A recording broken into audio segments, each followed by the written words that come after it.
This is a product overview video for bushingfix.com for the BP1 kit. This kit fits the inside of several different vehicles near the shifter. To get to this, you'll need to remove the console or the knee bolster depending on your vehicle. There are several different cable styles it goes in.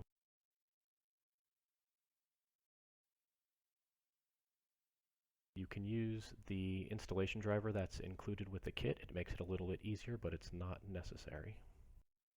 It's also helpful to use that driver to push the bushing onto the pin after it's been installed into the cable. Some pins have a retaining clip, and if you remove one of those when you take this apart on the pin, you'll want to save that to put it back in when you're done. Other pins have a slightly larger head like the one shown in that picture there. Use a small amount of grease included with the grease packet. And the complete instructions are located on the website. You can order at bushingfix.com. Thanks again.